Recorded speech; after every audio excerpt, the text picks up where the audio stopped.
piging sariwain.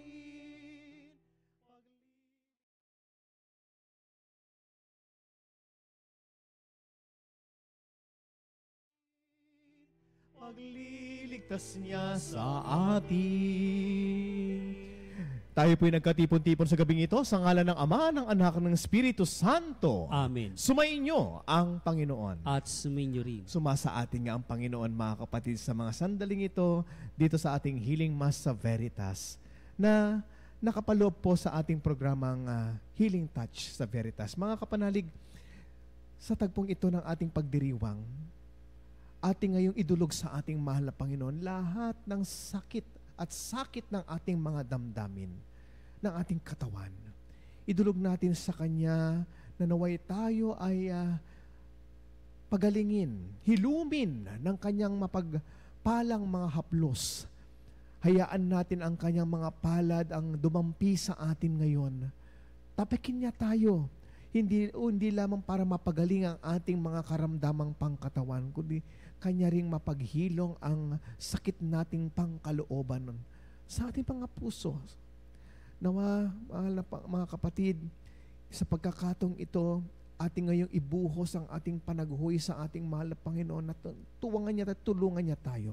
Hilingin natin ngayon sa Kanya ang Kanyang pagpapatawad, ang Kanyang makatarungang pagbibigay sa atin ng kapatawaran mula sa ating kadustahan upang tayo maging marapat makibahagi sa ganitong pagdiriwang.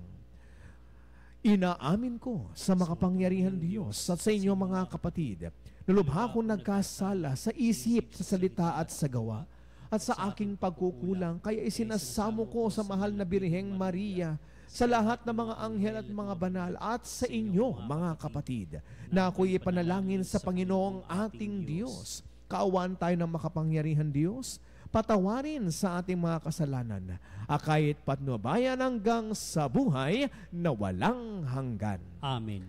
Manalangin tayo. Ama naming makapangyarihan, gawin mong lagi naming matapat na sundin ang loob mo upang kami wagas na makapaglingkod sa iyo. Sa pamamagitan ni Jesucristo, kasama ng Espiritu Santo magpa sa walang hanggan. Amen. Pagbasa mula sa sulat ni Apostol San Pablo sa mga taga-Roma. Mga kapatid, nagsasalita ako sa karaniwang paraan para madali ninyong maunawaan kung paanong ipinailalim ninyo ang inyong sarili sa karumihan at sa kasamaang palala ng palala. Ngayon na may ihandog ninyo ang inyong sarili sa katuwiran sa ikapagiging banal ninyo. Noong alipin pa kayo ng kasalanan, hindi kayo saklaw ng katuwiran. Ngunit ano nga ang napala ninyo sa mga bagay na iyon na ikinahihiya ninyo ngayon? Ang kinauuwian ng mga ito ay kamatayan. Ngunit ngayong pinalaya na kayo mula sa kasalanan at mga alipin na ng Diyos, ang natamo ninyo'y kabanalan at ang kauuwi ay buhay na walang hanggan. Sapagkat kamatayan ang kabayaran ng kasalanan, ngunit ang kaloob ng Diyos ay buhay na walang hanggan sa pamamagitan ni Kristo Jesus na ating Panginoon. Ang salita ng Diyos. Salamat sa Diyos. Mapalad ang umaasa sa Panginoon tuwina. Mapalad ang umaasa sa Panginoon tuwina. Mapalad ang taong hindi naaakit niyong masasama upang sundan niya ang kanilang payo't maling halimbawa. Hindi sumasama sa sinumang taong ang laging adhikay, pagtawanan lamang at hamak-hamakin ang Diyos na dakila. Nagagalak siyang laging magsaliksik ng banal na aral. Ang utos ng poon siyang binubulay sa gabi at araw. Mapalad ang umaasa sa Panginoon tuwina. Ang katulad niya ay isang punong kahoy sa tabing batisan. Sariwa ang dahot, laging namumunga sa kapanahunan. At anumang gawin ay nakatitiyak na magtatagumpay. Mapalad ang umaasa sa Panginoon tuwina. Ngunit ibang-iba ang masamang tao, ipa ang kawangis. Siya'y natatangay at naipapadpad kung hangi umihip. Sa taong matuwid ay Panginoon ang siyang mag-iingat, ngunit kailanman ang mga masasama ay mapapahamak. Mapalad ang umaasa sa Panginoon tuwina.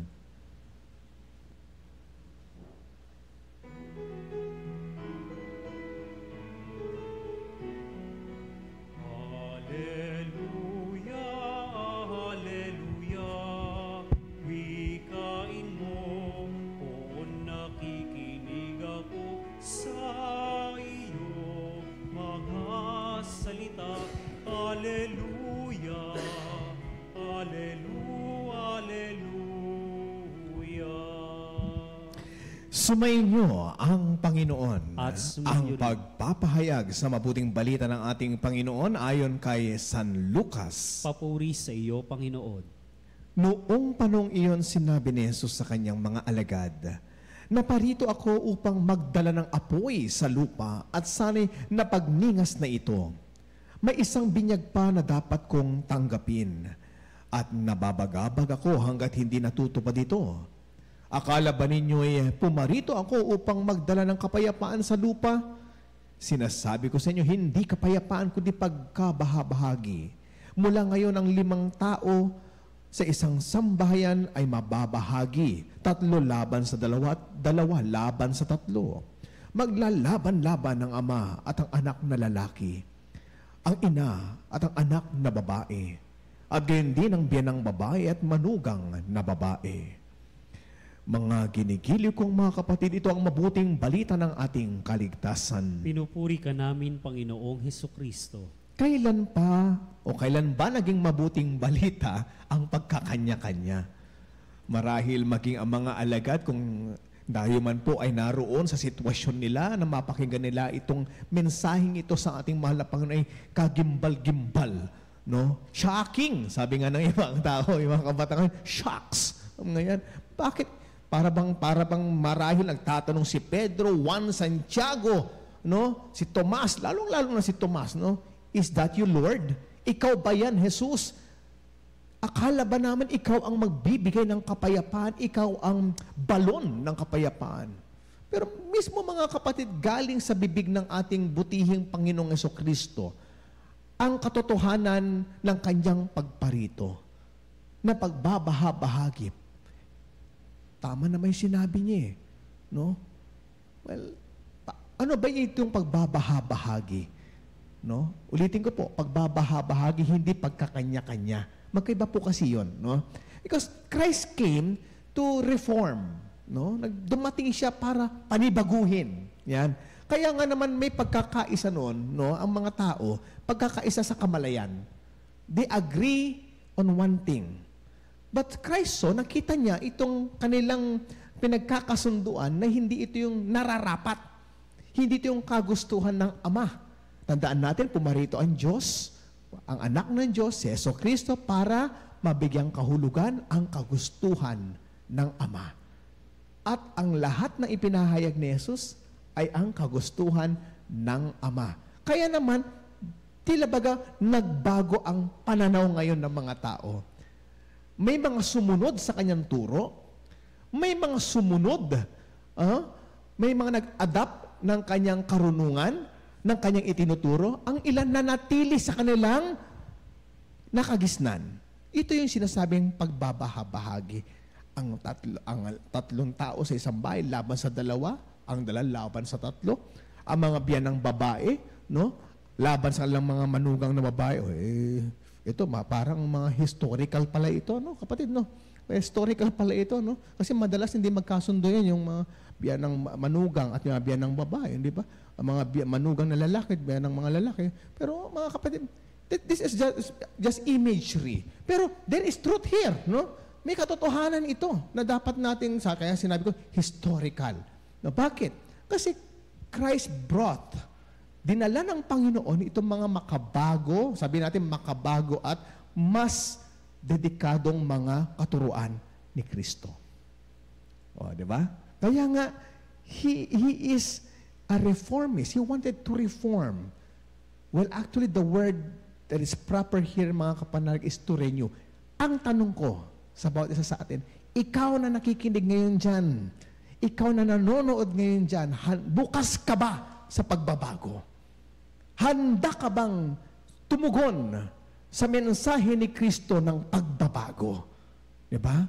O manatili ka sa iyong nakagisnan? Alam mo, there is a great sacrifice in a person who wants renewal. Diba? Kala po natin, ganun kadali ang mensahe ni Jesus? Kala ba natin ganun kadali para iwanan natin ang nakagisnan natin? Pero, that is the greatest sacrifice. What makes it even more beautiful, my dear friends, when you sacrifice one thing, there is openness to new things in life ahead of us. The vast horizons of opportunity is waiting for us. Naghihintay lang po sa atin. The horizon of blessings are just waiting on us. But you need to leave behind something. O, diba? Kung gusto mo maging successful sa buhay, kailangan meron kang sakripisyo. Diba? Hindi mo pwedeng, kung ayaw, kung tuwan-tuwa ka na, masaya ka na, kontento ka na sa nakagisnan mo, at least man lang, huwag mong isarado ang isipan mo sa pwedeng magdala sa iyo sa pagbabago. Di ba? These are lessons of the past. Yan ang katuruan ng ating Panginoon. Kaya kapatid, kung gusto mong pasulong na mga hakbang, ihakbang mo ang paa mo paharap. No? At handa mong iwanan.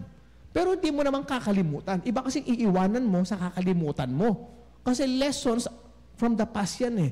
Pwede mong ikumpara later. Tingnan mo nga naman. Diba? Aanhin mo kapatid, no yung palagi kang nagsusumamo, Lord, panibaguhin mo yung buhay ko. Lord, gusto kong magbago ang buhay ko. Pero hindi mo ginagawa yung unang hakbang. Kasi naghihintay lang sa iyo ang biyaya ng Diyos. Kaya kapanalig, kapatid, itong ebanghelyo ito ay makatotohanan na turo ni Jesus sa atin. Pero sometimes, tandaan natin, masakit tanggapin kung minsan yung katotohanan eh. Kaya masakit yung pananalita ni Jesus eh. Para bang sabihin, Lord, ikaw ba yan nagsasalita? Pero anong sinabi ni Jesus? Sinasabi ko sa inyo, siya mismo ang nagsasalita sa harapan natin mga kapatid. Katulad ngayon, nagsasalubong ang huling araw sa panibagong umaga. O, di ba? There's no other choice but na tayo tumawid, no? Wala tayong pagpipilian, basta kailangan nating tumawid. Mabubuhay ka ba sa gabi o ikaw ay pasulong na makakbang sa bagong umagaw ng buhay mo? Yun yung punto ng ating mahal na Panginoon. Kaya kapanalig, kapatid, tandaan mo, there is no way for us but to move forward. And there is Christ, His words, His sublime words, His truth that will always accompany us in moving forward. No? Kahit na masakit kay Jesus na mapagwikaan niya ang kanyang mga alagad, kahit na masakit para sa atin na mapakinggan, itong masakit na katotohanan ito, tandaan mo, kaya nga katotohanan yan eh. Masakit tanggapin yan, di ba? Masakit tanggapin ang katotohanan dahil ito ay totoo. In English, my dear sisters and brothers, the truth will always set us free. It will lead us forward. But first, it will make us feel miserable. You know why? Because reality bites. Masakit tanggapin ang katotohanan. Pero dahil ito ay magpapalaya sa iyo, wala kang ibang gagawin, kundi tanggapin mo ito at maging gabay mo sa pagsulong ng buhay mo. Kapatid, madaling araw na, maiiwan ka pa ba sa gabi? Yan ang mensahe sa atin ngayon ng ating mahal na Panginoon. Kaya magbago tayo. Kung gusto mo ng bago, umpisan mo sa sarili mo, magbago ka na. Kung may katabi ka dyan, sabihin mo, magbago ka na. O tayong dalawa. O di ba? Ang sarap ng pakiramdam, sabay-sabay tayong pasulong. Yan yung tinatawag natin, sabay-sabay na naglalakbay, pasulong sa plano ng Diyos sa atin. Masakit? Oo. Pero pag napagwagian mo, wala nang pait ang sakit na yan. Wala nang sungay ng sakit na yan. Wala nang ngipin ng sakit na yan. Bakit? Hindi mo na maalala yung sakit, yung sakripisyo. Ma-appreciate mo na ito. At sasabi mo sa sarili mo, kailangan ko pala magsakripisyo. Bakit? Naghihintay na sa akin ang gantimpala ng bagong buhay ko. Sa ngalan ng Ama, ng Anak, ng Espiritu Santo. Amen.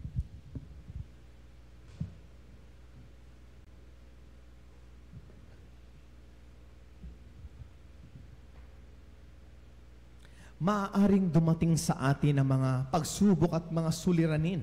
Subalit bunga ng ating buong pagtitiwala sa kalooban ng Diyos Ama, patuloy tayong nananalig na hindi siya nagkukulang sa kanyang pangako. Sa bawat pagdalangin, mga kapatid, ang ating itutugon, gawin mong karapat-dapat ang aming buhay sa iyo, O Panginoon. Gawin mong karapat-dapat ang aming buhay sa iyo, O Panginoon.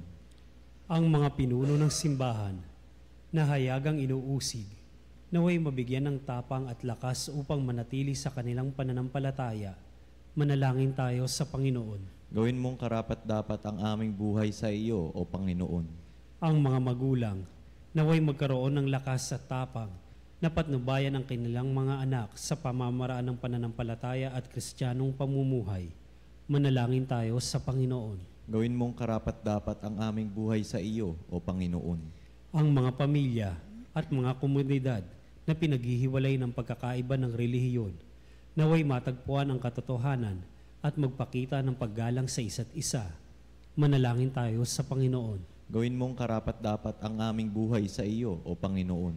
Ang mga may sakit, mga matatanda at mga may kapansanan, naway tumanggap ng pag-ibig at pagkalinga mula sa kanilang mga kapamilya at kaibigan. Manalangin tayo sa Panginoon. Gawin mong karapat-dapat ang aming buhay sa iyo, O Panginoon. Iyong mga namayapa, naway maging maligaya magpakailanman sa kaharian ng Ama. Manalangin tayo sa Panginoon. Gawin mong karapat-dapat ang aming buhay sa iyo, O Panginoon. Isinasamo din natin ngayon sa ang ating mga pagdalangin at mga pagsusumamo sa Panginoon, lahat ng ating mga kahilingan para sa kagalingan ng mga karamdaman ng ating mga kapanalig. Sa mga kapatid nating mga yumao na sa katatahimik ng kanang kaluluwa, sa kanang pagpanaog sa ating Panginoon, at sa aming lahat na nandirito ngayon, mahal na Panginoon, na dumudulog sa iyo, na maibsan ang aming mga pasakit sa buhay, upang maunawaan namin na ang mga bawat sakripisyo namin ay may patutunguhan tungo sa kaluwalhatiang naghihintay ng aming mga biyayang tatanggapin. Manalangin tayo sa Panginoon. Gawin mong karapat-dapat ang aming buhay sa iyo, O Panginoon. Ama naming Diyos, ipinadala mo ang iyong anak upang tulungan kami sa aming mga paghihirap. Kalingain mo kami sa aming mga sakit at bigyang lakas kami upang laging makatugon ng may pananalig sa iyong salita. Hinihiling namin ito sa pamamagitan ni Kristong aming Panginoon. Amen. Amen.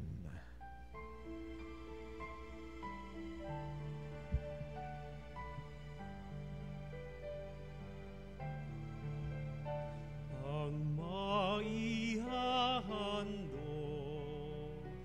sa iyo, Panginoon. Puri-puri kayo sa lumikha ng sanlibutan sa kagandang loob. Narito ang aming may alim.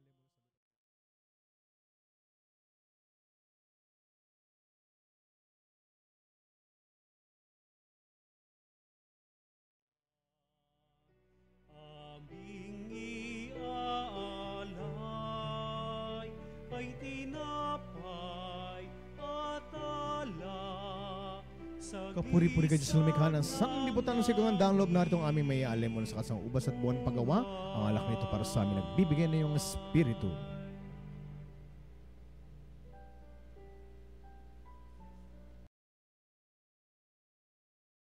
Manalangin, mga kapatid, upang ang ating paghahain ay kalugdan ng Diyos amang makapangyarihan. Tanggapin nawa ng Panginoon itong paghahain sa iyong mga kamay sa kapurihan niya at karangalan sa ating kapakinabangan at sa buong sambayanan niyang banal. Ama naming lumikha, ipagkalob mong ikaw ay aming kusang mapaglingkuran sa paghahain namin ng mga alay na iyong bigay upang kami dalisay na iyong pagmamahal sa paglilingkod namin ngayong ginaganap.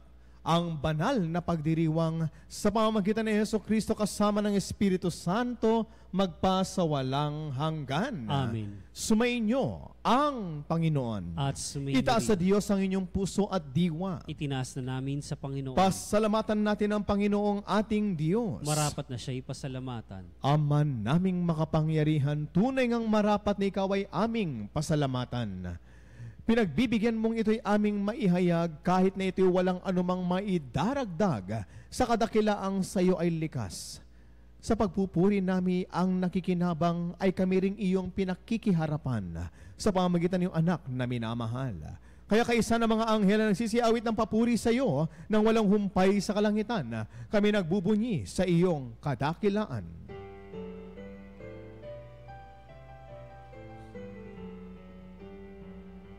Santo, Santo, Santo, Diyos makapangyarihan, napupuno ang langit at lupa ng kaluwalhatian.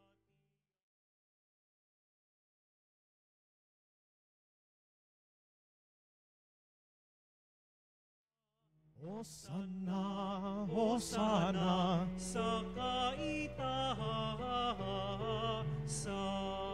pinagpalang na paririto sa ngalan ng Panginoon. Hosana, Hosana, Hosana, Hosana, Hosana sa kaitaasan.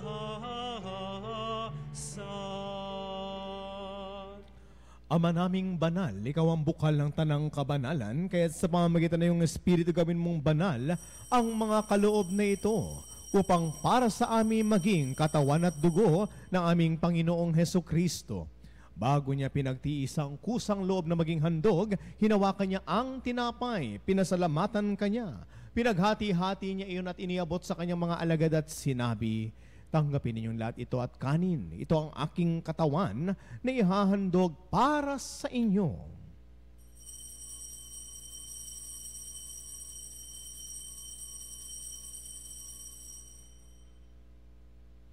Gayon din naman, nang matapos ang hapunan, hinawakan niya ang kalis, muli kanyang pinasalamatan.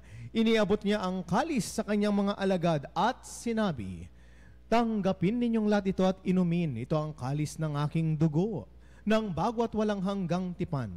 Ang aking dugo ni bubuhos para sa inyo at para sa lahat sa kapagpapatawad ng mga kasalanan.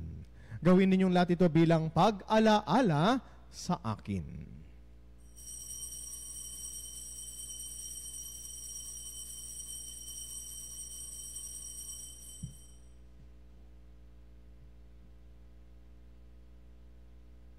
Ipagbunyi natin ngayon ang misteryo ng ating pananampalataya.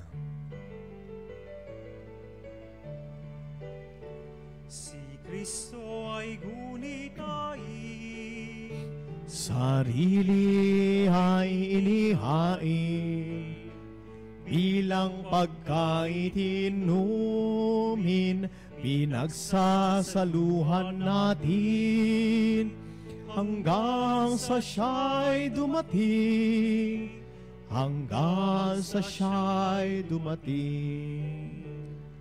Ama, ginagawa namin ngayon ang pag-alaala sa pagkamatay at muling pagkabuhay ng iyong anak. Kaya't iniaalay namin sa iyo ang tinapay na nagbibigay buhay at ang kalis na nagkakaloob ng kaligtasan. Kami nagpapasalamat dahil kami iyong minarapat na tumayo sa harap mo para maglingkod sa iyo.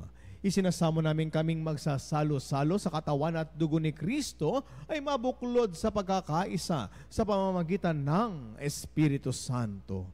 Ama, lingapin mong iyong simbahang laganap sa buong daigdig. Puspusin mo kami sa pag-ibig, kaisa ni Francisco na aming Santo Papa at ni Honesto na aming Obispo at ang lahat ng kaparian.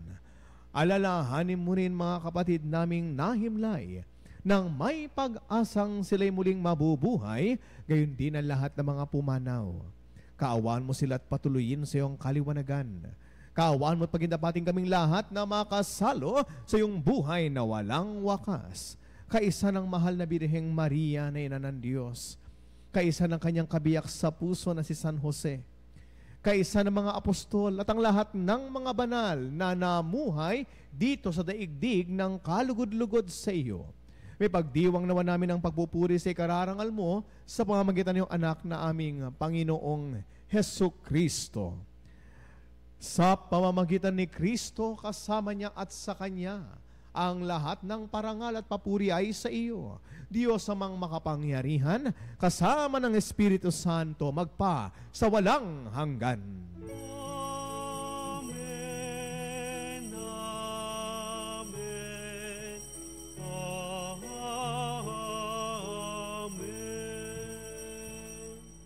At sa tagubilin na nakagagaling ng utos at turo ni Jesus na Panginoon natin at Diyos, ipahayag po natin na may lakas ng loob.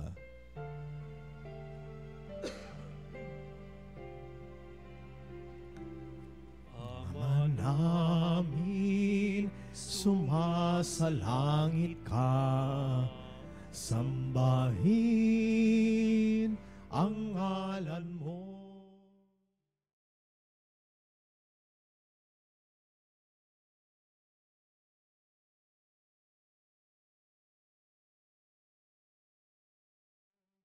Dito sa lupa, para nang sa langit, bigyan mo kami ngayon ng aming kakanin sa araw-araw.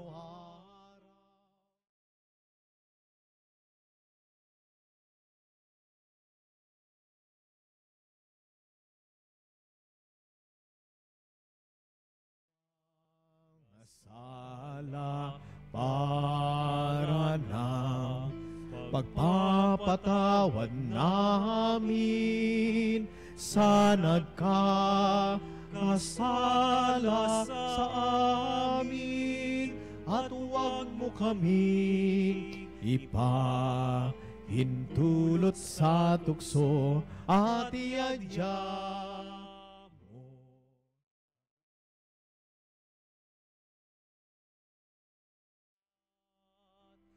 Nang masama,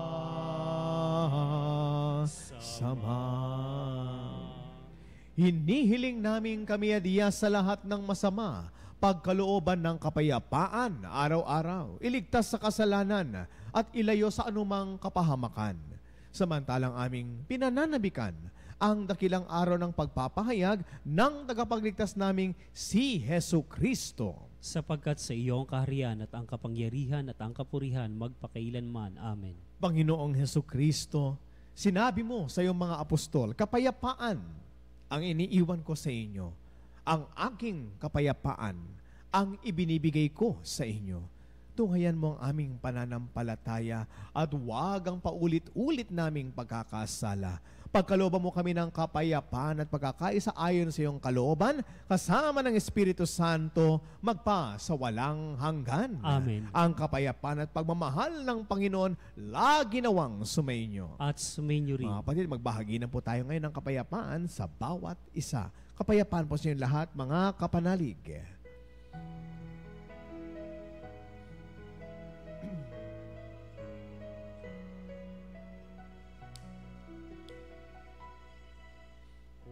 Kordero ng Diyos na nag-aalis ng mga kasalanan.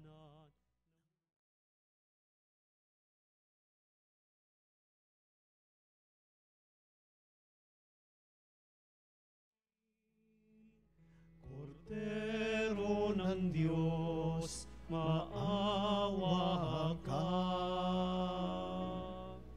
Kordero ng Diyos na nag-alis ng mga kasalanan.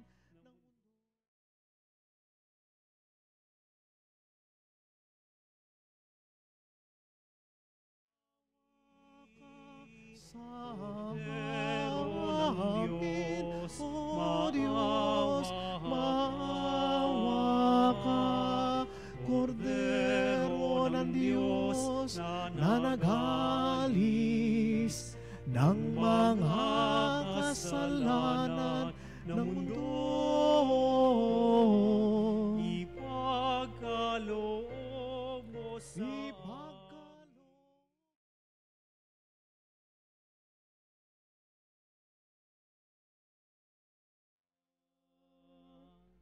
Mga ginigiliw kong mga kapatid, narito ang ating mahal na Panginoon, ang Kordero ng Diyos na nag-aalis ng mga kasalanan ng sanlibutan. Mapapalad tayong lahat na nakikibahagi at tumatanggap sa kanyang banal na piging. Panginoon, hindi ako karapat-dapat na magpatuloy sa iyo, ngunit sa isang salita mo lamang ay gagaling na ako.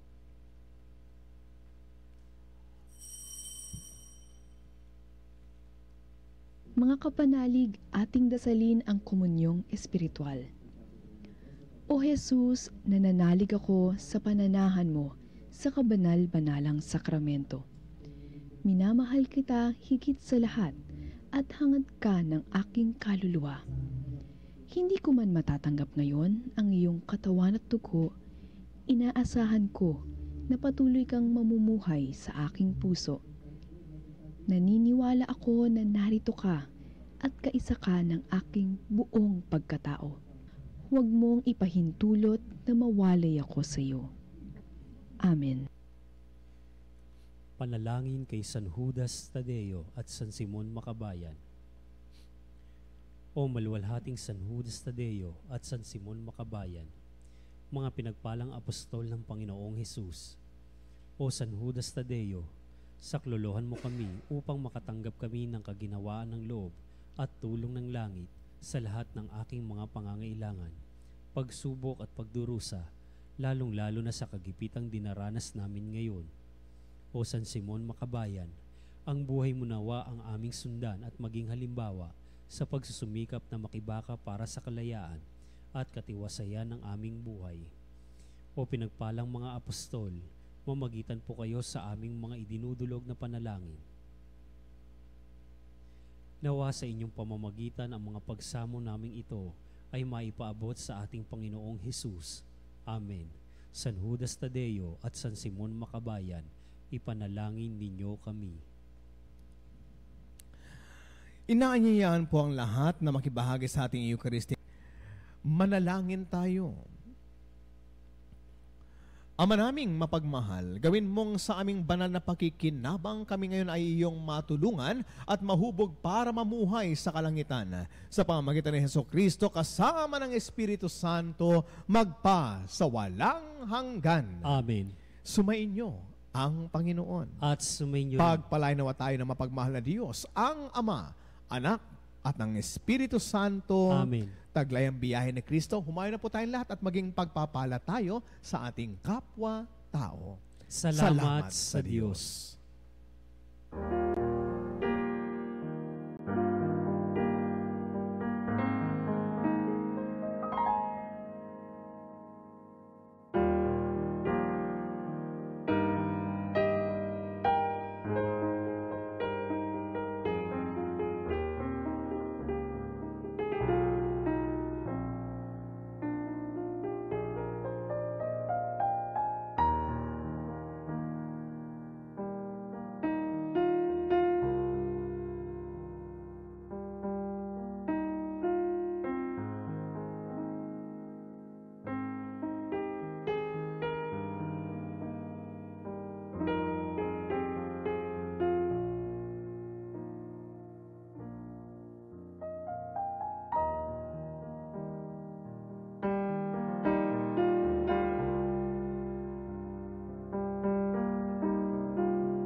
Sos dia Vecelipan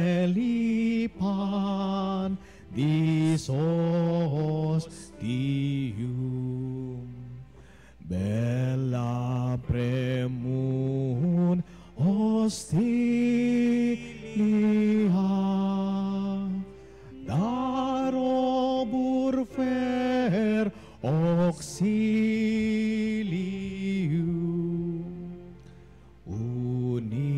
unitrino que domino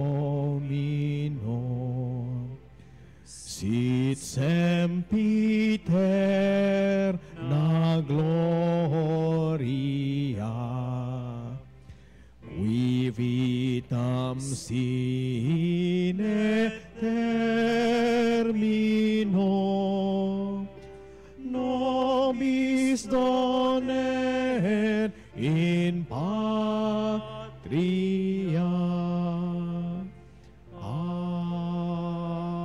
Amen. Mga minamahal kong mga kapanalig, bilang isang bayang tinawag ng Ama kay Jesucristo na pinagbuklod sa iisang katawan, tayo manikluhod at sumamba sa Panginoong Hesukristo sa kabanal-banalang na sakramento sa altar. Sa sandaling ito, ng pagpupulit pagsamba sa banal na sakramento, alalahanin natin ang ating mga minamahal na kapanalig na kasama natin ngayong nakikinig at nakasubaybay sa ating himpilan. Lalong higit ang ating mga may sakit at ang mga nakaratay sa banig ng karamdaman, ang mga nasa pagamutan at kanilang tahanan, at ang lahat ng tanging sa Diyos lamang umaasa ng kagalingan.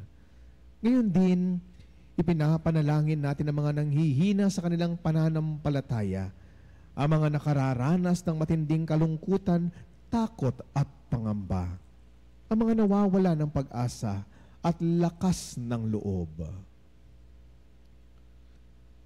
O Diyos, halina at kami tulungan. O Panginoon, magmadali ka sa iyong pagdamay. Papuri sa Ama at sa Anak at sa Espiritu Santo. Kapara noong unang, ngayon at magpasawalang hanggan. Amen.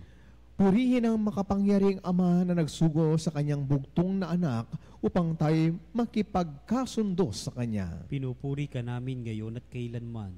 Purihin ang Panginoong Hesukristo, ang Kordero ng Diyos, na nag-aalay ng kanyang katawan at dugo bilang pagtubos sa sala ng tanan. Pinupuri ka namin ngayon at kailanman.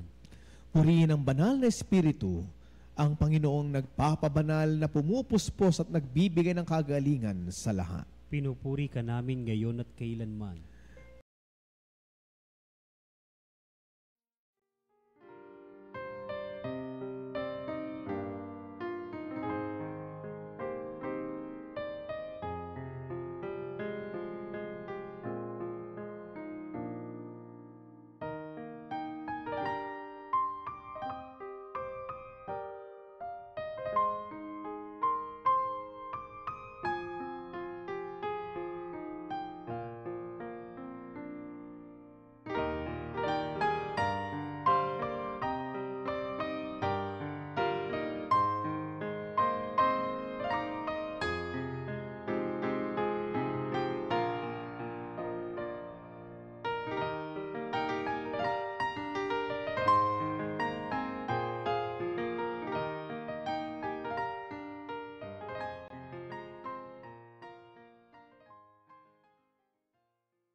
Makapangyarihan Diyos na walang hanggan, Ikaw ang aming Panginoon at butihing Ama.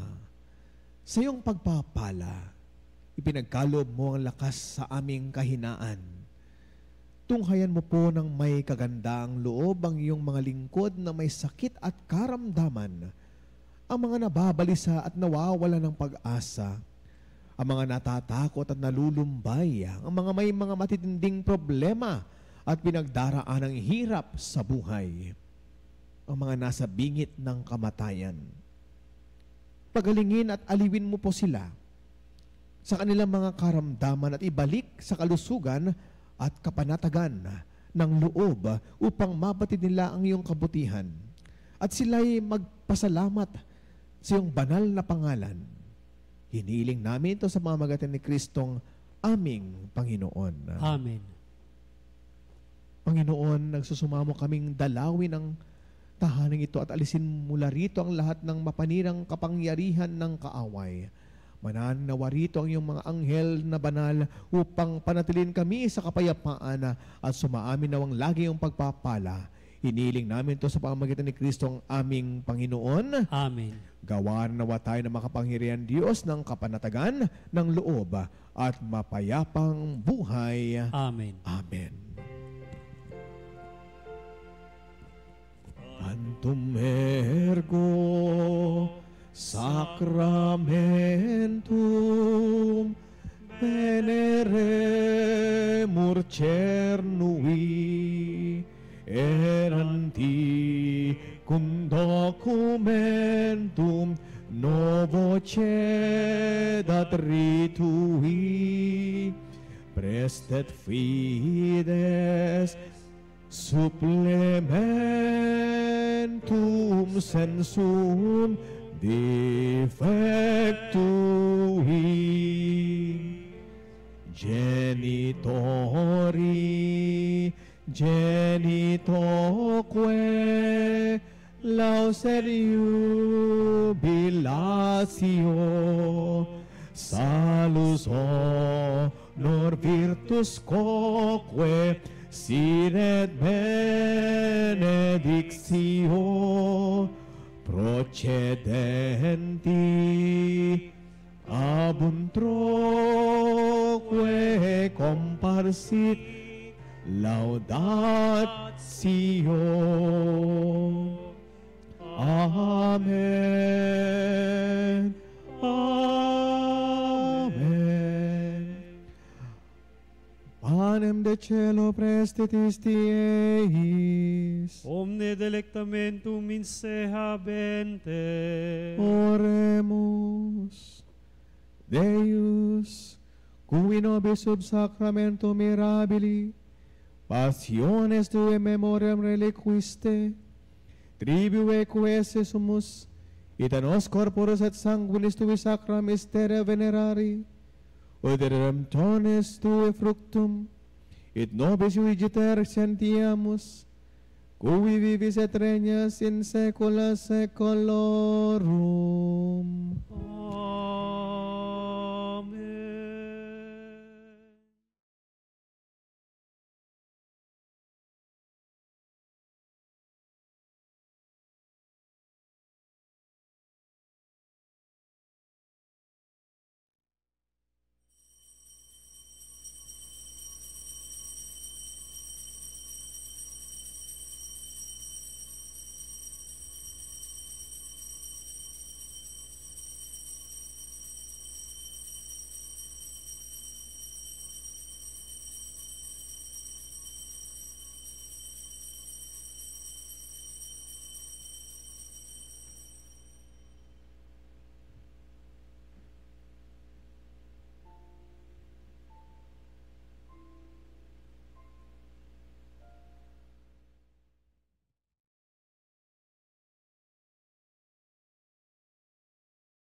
Purihin ang kanyang banal na pangalan. Purihin ang kanyang banal na pangalan. Purihin si Jesucristo, Diyos na totoo at tao namang totoo. Purihin si Jesucristo, Diyos na totoo at tao namang totoo. Purihin ang pangalan ni Jesus. Purihin ang ngalan ni Jesus. Purihin ang kanyang kabanal-banalang puso. Purihin ang kanyang kabanal-banalang puso. Purihin ang kanyang kamahal-mahalang dugo. Purihin ang kanyang kamahal-mahalang Purihin dugo. si Jesucristo sa banal na sakramento sa altar. Purihin si Jesucristo sa banal na sakramento sa altar. Purihin ang Espiritu Santo ang mang-aaliw. Purihin ang Espiritu Santo ang mga aliw.